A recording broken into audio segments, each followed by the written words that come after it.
Hello friends, welcome to our YouTube channel learn with NH. आज के शानदार video में दोस्तों हम एलडीसी भर्ती परीक्षा से संबंधित कलाम एकेडमी के द्वारा इसी संडे को आपका माइनर टेस्ट 05 आयोजित करवाया गया था। इसका सॉल्यूशन हम यहाँ पर देखने वाले हैं। यहाँ पर हिंदी से संबंधित जो आपके 75 क्वेश्चन पूछे गए हैं, इन सभी सवालों की हम यहाँ पर चर्चा करेंगे। तो जो भी विद्यार्थी एलडीसी भर्ती परीक्षा की तैयारी कर रहे हैं, आप लोगों के लिए ये वीडियो काफ़ी ज़्यादा यूज़फुल होने वाला है। यहाँ पर हिंदी से संबंधित जो भी सवाल आपके पूछे गए हैं, इसी प्रकार के सवाल आपको एग्जाम में देखने को मिलेंगे। तो चलिए बिना देरी के यहाँ पर शुरुआत करते हैं। पहला सवाल देखिए, अंक का अनेकार्थक नहीं है। तो अंक जो शब्द होता है आपका, इसका अनेकार्थक यहाँ पर कौन सा नहीं है? निशान, गोद, नाटक का अध्याय या शक्ति।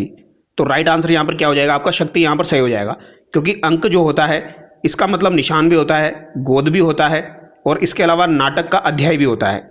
तो यहाँ पर आपका राइट आंसर ऑप्शन 4 होगा। अगला सवाल देखिए, नीचे दिए गए अनेकार्थक शब्दों में से कौन सा अनुपयुक्त है? तो यहाँ पर कौन सा आपका अनुपयुक्त है? द्विज का ब्राह्मण, दांत और पक्षी दिया गया है। निशाचर का उल्लू, श्रृंगाल और चक्रवाक यहाँ पर दिया गया है। प्रकृति का माया, स्त्री और नगर दिया गया है। और क्षेत्र का खेत, स्थान और शरीर यहाँ पर दिया गया है। तो कौन सा यहाँ पर गलत हो जाएगा? तो प्रकृति का माया, स्त्री, नगर दिया गया है, ये यहाँ पर आपका गलत हो जाएगा। क्षेत्र का मतलब आपका खेत भी होता है, स्थान भी होता है और शरीर भी यहाँ पर होता है, ये आपको ध्यान रखना है। उल्लू, श्रृंगाल और चक्रवाक ये आपका निशाचर हो जाएगा। और द्विज का मतलब आपका ब्राह्मण होता है, दांत होता है और पक्षी भी यहाँ पर होता है, और ये काफ़ी बार एग्जाम में पूछा जाता है, इंपॉर्टेंट है। अगला सवाल देखिए, किस विकल्प में सुर का अनेकार्थक नहीं है? तो सुर का अनेकार्थक यहाँ पर आपका किस विकल्प में नहीं है?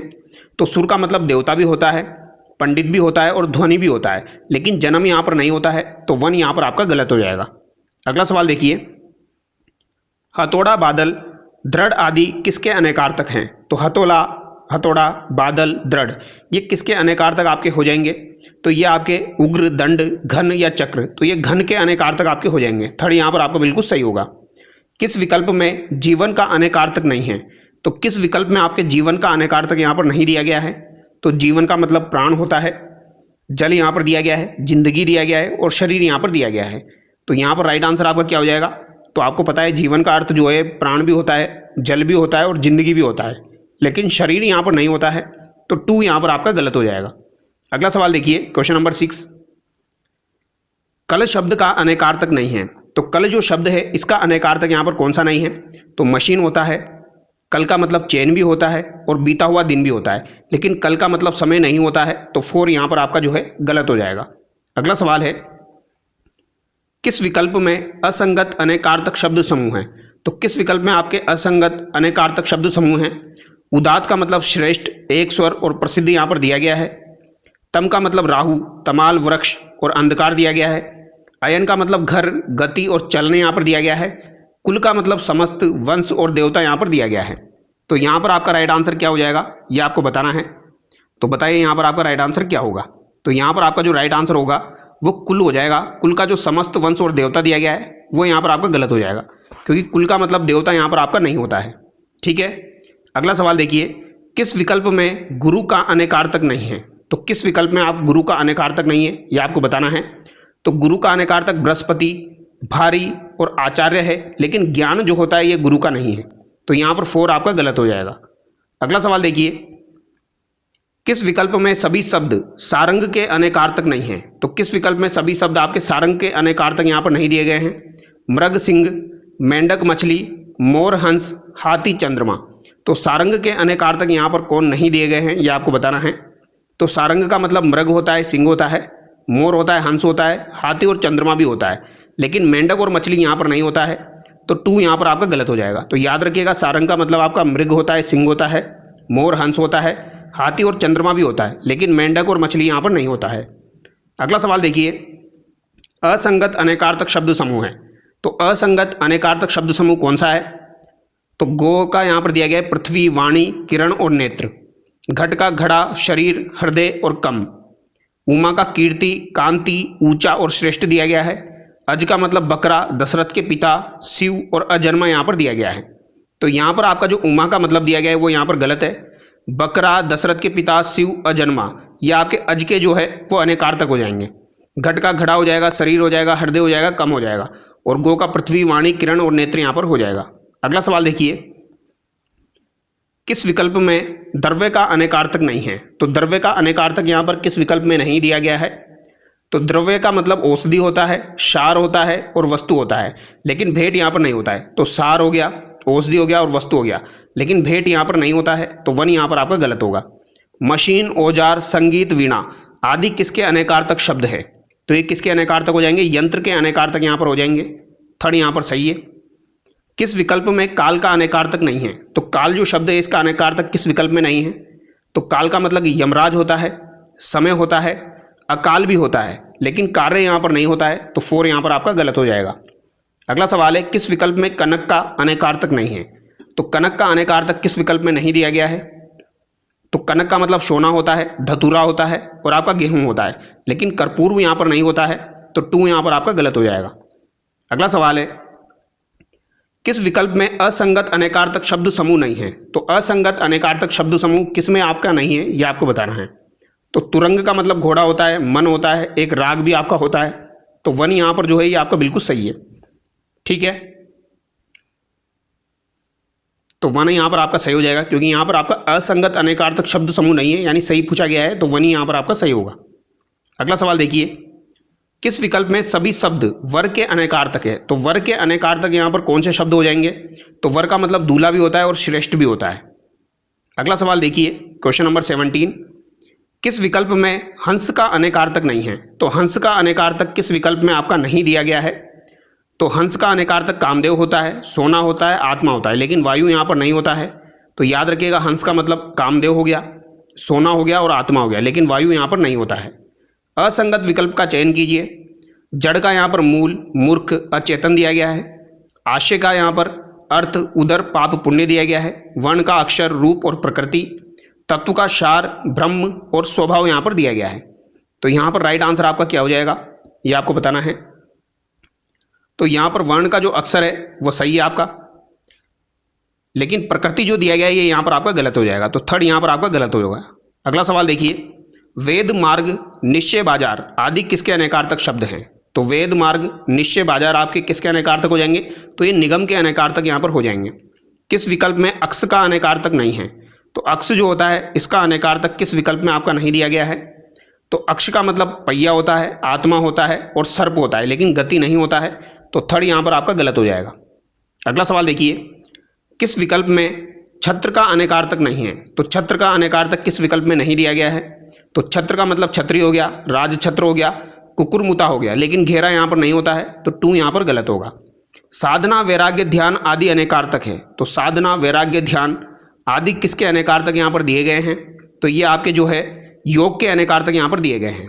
ठीक है, 4 यहाँ पर आपका सही है। अगला सवाल है, किस विकल्प में हरि का अनेकार्थक नहीं है? तो हरि का अनेकार्थक काफी बार एग्जाम में पूछा जाता है, याद रखिएगा। हरि का अनेकार्थक यहाँ पर कौन सा नहीं है? बंदर होता है, वायु होता है, सूर्य होता है, लेकिन देवता यहाँ पर हरि का नहीं होता है, तो ये बात यहाँ पर गलत हो जाएगी। अगला सवाल देखिए, कार्यालयीय भाषा का अंग्रेजी पारिभाषिक शब्द कौन सा होगा?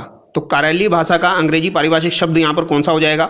तो ये आपका ऑफिशियलीज यहाँ पर हो जाएगा। 3rd यहाँ पर आपका बिल्कुल सही है। ओवर एस्टिमेट का हिंदी पारिभाषिक शब्द है, तो ओवर एस्टिमेट का जो है वो सही पारिभाषिक शब्द क्या होगा आपका? तो ये आपका हो जाएगा अधिप्राकलन, अत्यनुमान, अधिक आंकना। तो तीनों यहाँ पर आपका सही दिया गया है। ओवर एस्टिमेट का मतलब क्या हो जाएगा? अधिक आंकना हो जाएगा, अधिप्राकलन यहाँ पर हो जाएगा। अगला सवाल देखिए, ओबीडेंस के लिए हिंदी पारिभाषिक शब्द है, तो ओबीडेंस के लिए हिंदी पारिभाषिक शब्द क्या हो जाएगा? तो आपको पता है एप्लीकेशन वगैरह में हम लिखते हैं योवर ओबीडेंट, तो यहाँ पर वही ओबीडेंस यहाँ पर दिया गया है, तो इसका मतलब क्या हो जाएगा? आज्ञा पालन यहाँ पर हो जाएगा। परमिटेड का सही हिंदी पारिभाषिक शब्द है, तो परमिटेड का सही हिंदी पारिभाषिक शब्द क्या हो जाएगा? अनुमत, अनुज्ञप्त, अनुमति प्राप्त करना। तो तीनों यहाँ पर सही है, तो उपयुक्त सभी यहाँ पर आपका सही होगा। अगला सवाल है, कोरम का सही हिंदी पारिभाषिक शब्द है, तो कोरम का मतलब क्या हो जाएगा? गणपूर्ति यहाँ पर हो जाएगा। राजस्व के लिए अंग्रेजी पारिभाषिक शब्द है, तो राजस्व के लिए अंग्रेजी पारिभाषिक शब्द कौन सा होगा? तो रिवेन्यू यहाँ पर हो जाएगा। रिवेन्यू का मतलब क्या होता है? राजस्व होता है।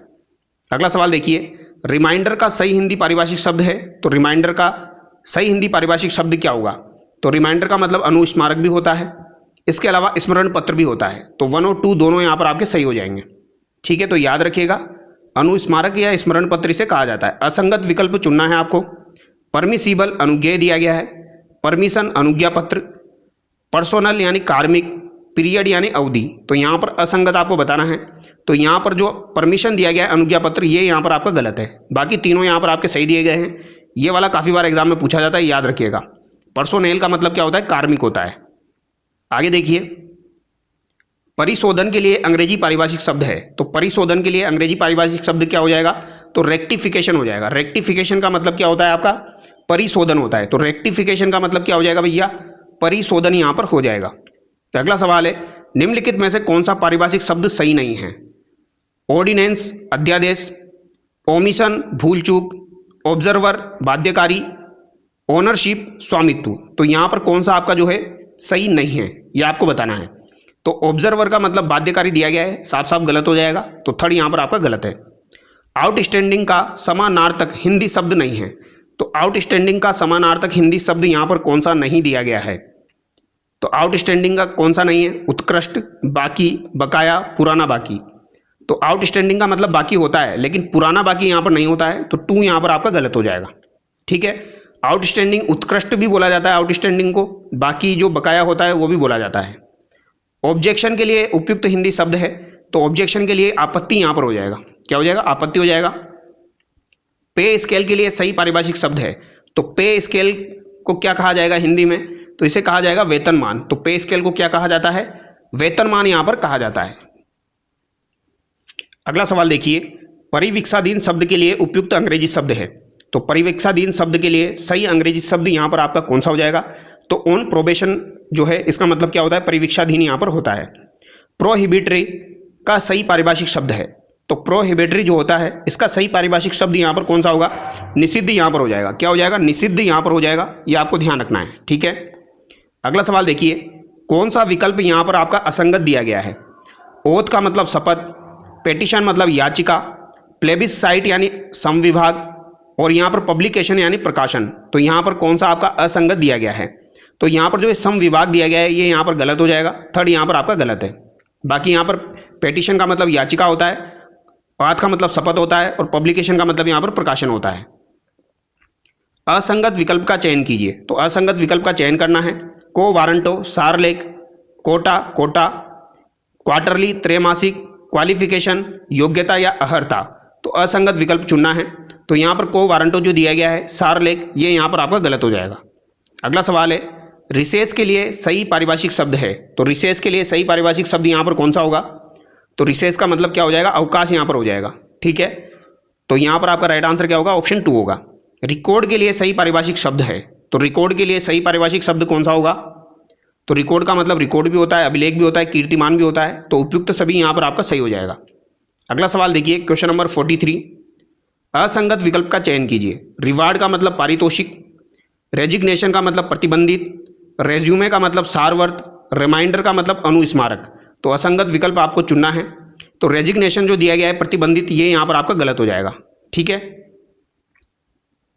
अगला सवाल है, पुनर्मूल्यांकन का अंग्रेजी प्राय है। तो पुनर्मूल्यांकन का अंग्रेजी प्राय यहाँ पर क्या हो जाएगा? तो रिवैल्यूएशन यहाँ पर हो जाएगा। क्या हो जाएगा? रिवैल्यूएशन। पारिश्रमिक का अंग्रेजी प्राय है। तो पारिश्रमिक का अंग्रेजी प्राय क्या है? तो ये हो जाएगा आपका रेम्यूनरेशन। तो रेम्यूनरेशन जो है, ये आपके पारिश्रमिक का अंग्रेजी प्राय यहाँ पर हो जाएगा। किस विकल्प में दाद का प्राय नहीं है? तो दाद का प्रायवाची किस विकल्प में आपका नहीं दिया गया है? तो द्विज, दसन और रदन, इनका मतलब क्या होता है? दांत होता है। रज का मतलब दांत नहीं होता है। तो थर्ड यहाँ पर आपका गलत हो जाएगा। किस विकल्प में असंगत प्रायवाची युग्म है? तो किस विकल्प में आपके असंगत प्रायवाची युग्म दिए गए हैं? बाघ, चित्रक, व्याघ्र, शार्दूल। तो बाघ का चित्रक, व्याघ्र, शार्दूल दिया गया है। बेस का महिषी, कासरी और लुलापा दिया गया है। संध्या का निशारंभ, गोधुली और वासर दिया गया है। शून्य का विहीन, रिक्त और रहित यहाँ पर दिया गया है। तो असंगत आपको बताना है, असंगत कौन सा है? तो यहाँ पर बाघ का चित्रक, व्याघ्र और शार्दूल बिल्कुल सही है। बेस को महिषी कहा जाता है, याद रखिएगा। कासरी भी कहा जाता है और लुलापा भी कहा जाता है, तो ये भी सही है। शून्य, विहीन, रिक्त और रहित, ये भी सही दिया गया है। यहाँ पर आपका जो है गोधुली तो सही है, लेकिन यहाँ पर जो वासर आपका दिया गया है, ये यहाँ पर आपका गलत हो जाएगा, निशारंभ। तो यहाँ पर थर्ड आपका गलत है। अगला सवाल देखिए, किस विकल्प में परस्पर धनुष के प्राय नहीं है? तो धनुष के प्रायवाची किस विकल्प में नहीं दिए गए हैं, ये आपको बताना है। तो कोदंड, चाप, धनु, ये धनुष के प्रायवाची है। सरायुद्ध, सरासन और पिनाक, ये भी धनुष के प्रायवाची है। कमान, कमानी और कारमुक ये भी आपके धनुष के पर्यायवाची है। तो तीनों आपके यहाँ पर पर्यायवाची दिए गए हैं। विशिका सन, धनुहा और सहायक। तो विशिका सन जो होता है ये भी आपका धनुष का पर्यायवाची होता है, लेकिन बाकी जो यहाँ पर दिए गए हैं वो गलत है।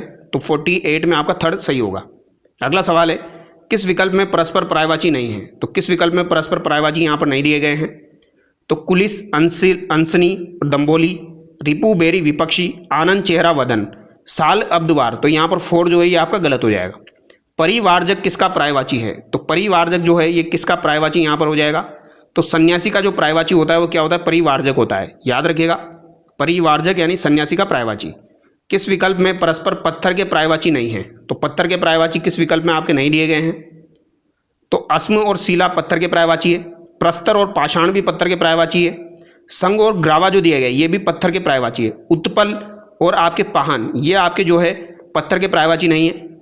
उत्पल नहीं होता है, ये उपल होता है। ठीक है, उपल जो है ये पत्थर का पर्यायवाची होता है। उत्पल तो जो है ये आपका किसका हो जाएगा? कमल का यहाँ पर हो जाएगा। अगला सवाल देखिए, किस विकल्प में असंगत प्राय शब्द समूह है? तो असंगत प्राय शब्द समूह आपके पशु का चतुष्पद, मवेशी और जंतु दिया गया है। बंदर का वानर, शाकामर, कपीस दिया गया है। मछली का सफरी, जल जीवन और झक यहाँ पर दिया गया है। मोती का सीपज, मौक्तिक और हाटक दिया गया है। और शहद का मकरंद, मधु और पुष्पासु यहाँ पर दिया गया है। तो यहाँ पर जो आपका कपीस दिया गया है ये बंदर का नहीं होता है, ये यहाँ पर आपका गलत हो जाएगा। इसके अलावा यहाँ पर आपका जो मोती का दिया गया है वो यहाँ पर आपका गलत है। तो 2 और 4 यहाँ पर आपके गलत दिए गए हैं। तो यहाँ पर आपका राइट आंसर क्या हो जाएगा? 2 और 4 यहाँ पर आपका हो जाएगा। ये असंगत पर्यायवाची यहाँ पर दिए गए हैं। ठीक है, अगला सवाल देखिए, किस विकल्प में परस्पर प्रकाश के पर्याय नहीं हैं? तो प्रकाश के पर्यायवाची किस विकल्प में नहीं दिए गए हैं? तो आपके आभा और आलोक का मतलब प्रकाश होता है। ज्योति छवि का मतलब भी प्रकाश होता है। और द्युति और चमक का मतलब भी प्रकाश होता है। लेकिन प्रभा और तड़ित यहाँ पर आपका गलत हो जाएगा। तड़ित नहीं होता है, यह आपको ध्यान रखना है। वीची, उर्मी, तरंग आदि किसके पर्यायवाची है? तो वीची, उर्मी, तरंग आदि किसके पर्यायवाची हो जाएंगे? ये लहर के पर्यायवाची आपके हो जाएंगे। अगला सवाल है, किस विकल्प में परस्पर यमुना के पर्याय नहीं है? तो यमुना के पर्याय किस विकल्प में यहाँ पर नहीं दिए गए हैं? तो कालिंदी यमुना को कहा जाता है, अकरजा भी कहा जाता है। अक्र का मतलब क्या होता है? सूर्य होता है। सूर्य की पुत्री यमुना को माना जाता है। तो कालिंदी और अकरजा यहाँ पर हो जाएगा। रवि, तन्या और जमुना, कृष्णा और शैलजा, तरणी, तनुजा और सूर्यजा यहाँ पर दिया गया है। तो किसमें आपका यमुना का पर्यायवाची नहीं है? तो कृष्णा और शैलजा जो दिया गया है वो यहाँ पर आपका गलत हो जाएगा। आगे देखिए, क्योंकि कृष्णा जो है वो आपका यमुना का पर्यायवाची नहीं होता है। आगे देखिए, पर्याय की दृष्टि से असंगत विकल्प है। तो पर्याय की दृष्टि से असंगत विकल्प आपको बताना है। तो भाई का सहोदर, बंधु, सगर्भा दिया गया है। पिता का गुरु, वालिद और तात दिया गया है। पुत्री का नंदिनी, तन्या, सधर्मिणी दिया गया है। बहन का भगिनी, सहोदरा और आपका बांधवी यहाँ पर दिया गया है। तो यहाँ पर जो है नंदिनी और तन्या तो सही है, लेकिन सधर्मिणी जो है ये यहाँ पर गलत हो जाएगा। तो थर्ड आपका गलत है यहाँ पर। अगला सवाल देखिए, किस विकल्प में सभी शब्द परस्पर पवन के पर्यायवाची नहीं है? तो पवन के पर्यायवाची कौन से शब्द यहाँ पर नहीं है? तो पवमान, ब्यार हो गया, मारुत हो गया, वात हो गया, समीर हो गया, समीरण हो गया। वितुंड और पारावर जो है ये आपके परस्पर पर्यायवाची नहीं है पवन के। हिमालय का पर्याय नहीं है। तो हिमालय का पर्याय यहाँ पर कौन सा नहीं है? तो हिमालय को शैलेंद्र बोल देंगे, नगराज बोलेंगे, हिमाद्री बोलेंगे, लेकिन महीधर यहाँ पर नहीं बोलेंगे। तो थर्ड यहाँ पर आपका गलत हो जाएगा। किस विकल्प में परस्पर सांप के पर्यायवाची नहीं है? तो सांप के पर्यायवाची जो है ये किस विकल्प में आपके नहीं है? सर्प, नागराज, व्याल, नाग, सरीसर्प, उरग, भुजंग, पनंग। तो भुजंग और पनंग इसके पर्यायवाची है। सरीसर्प, उरग भी इसके पर्यायवाची है। व्याल और नाग भी इसके पर्यायवाची है, लेकिन नागराज यहाँ पर नहीं होगा। तो ये 1 यहाँ पर आपका गलत हो जाएगा। ये तो नागों का राजा को कहा जाता है नागराज। किस विकल्प में विष का पर्यायवाची नहीं है? तो विष का पर्यायवाची किस विकल्प में नहीं है? तो हलाहल विष को कहा जाता है, कालकूट भी कहा जाता है, गरल भी कहा जाता है। यहाँ पर काल जो है ये आपके विष का पर्यायवाची नहीं है। अगला सवाल देखिए, क्वेश्चन नंबर 61, किस विकल्प में सभी शब्द रात के पर्यायवाची नहीं है? तो रात के पर्यायवाची किस विकल्प में नहीं है? अहोरात्र, विभा, रात्रि, वामा, तमी, निशी, विभावरी, सरवरी, तमिस्त्रा। तो विहान, अहर, मुख, अहन। तो ये यहाँ पर आपका गलत हो जाएगा। 4 यहाँ पर आपका गलत है। मोर का पर्यायवाची नहीं है। तो मोर का पर्यायवाची निम्न में से कौन सा यहाँ पर नहीं है? तो अही बख्शी होता है, सिखी इसे कहा जाता है, सारंग भी कहा जाता है, शकुनी यहाँ पर नहीं होगा। 2 यहाँ पर आपका गलत हो जाएगा। अगला सवाल देखिए, क्वेश्चन नंबर 63, किस विकल्प में नदी का पर्याय नहीं है? तो नदी का पर्यायवाची किस विकल्प में यहाँ पर नहीं दिया गया है? तो आपगा नदी का पर्यायवाची होता है, सरिता होता है, निम्नगा भी होता है, लेकिन मेदिनी यहाँ पर नहीं होता है। किस विकल्प में परस्पर हाथी के पर्यायवाची नहीं है? तो हाथी के पर्यायवाची आपके गज कुंजर हस्ती हो जाएगा, सिंदूर कुंभी दीप हो जाएगा, नाग गयंद और करी हो जाएगा। लेकिन यहाँ पर द्विज धीरज और वनराज जो दिया गया है ये यहाँ पर गलत हो जाएगा। मानसोक किसका प्राय है? तो मानसोक जो है ये किसका प्रायवाची आपका यहाँ पर हो जाएगा? तो ये हंस का प्रायवाची हो जाएगा। शार्दुल पंचानन मर्गेंद्र आदि किसके प्रायवाची है? तो शार्दुल पंचानन मर्गेंद्र ये किसके प्रायवाची हो जाएंगे? बेसिक सा सवाल है। शेर के प्रायवाची यहाँ पर हो जाएंगे। शार्दुल शेर को कहा जाता है, मर्गेंद्र यानी मर्ग को खाने वाला ये भी शेर को कहा जाता है। किस विकल्प में शूद्र का प्राय नहीं है? तो शूद्र का प्रायवाची किस विकल्प में नहीं है? तो अत्यंज, परिगणित, हरिजन इसे कहा जाता है, हरिजन कहा जाता है, अत्यंज कहा जाता है, परिगणित कहा जाता है। विप्र यहाँ पर नहीं होगा। निर्धन का प्रायवाची है, तो निर्धन का प्रायवाची क्या हो जाएगा यहाँ पर? तो निर्धन को क्या कहेंगे हम? अकिंचन यहाँ पर कहेंगे। क्या कहेंगे? अकिंचन कहेंगे। आगे देखिए, बादल का प्राय शब्द है, तो बादल का प्रायवाची शब्द कौन सा हो जाएगा? पयोद यहाँ पर हो जाएगा। पयोद किसको कहा जाता है? बादल को कहा जाता है। पयोदी किसको कहा जाएगा? तो ये तो समुद्र को कहा जाएगा। ठीक है, अगला सवाल देखिए, द्रौपदी का प्रायवाची नहीं है, तो द्रौपदी जो है उसका प्रायवाची यहाँ पर कौन सा आपका नहीं है? तो कृष्णा जो है द्रौपदी को कहा जाता है, सैरंद्री भी कहा जाता है, पांचाली कहा जाता है, लेकिन सलीला नहीं होगा। ठीक है, सलीला यहाँ पर नहीं होगा। सलीला तो किसका प्रायवाची? नदी का प्रायवाची है। अगला सवाल देखिए, किस विकल्प में परस्पर पार्वती के प्रायवाची नहीं है? तो पार्वती के प्रायवाची किस विकल्प में यहाँ पर नहीं है? अर्पणा, गिरिजा इसे कहा जाता है, शैलजा, शैलसुता भी पार्वती जी को कहा जाता है, दुर्गा और उमा भी कहा जाता है, लेकिन भवानी भूमिजा नहीं कहा जाता है, तो ये यहाँ पर गलत हो जाएगा।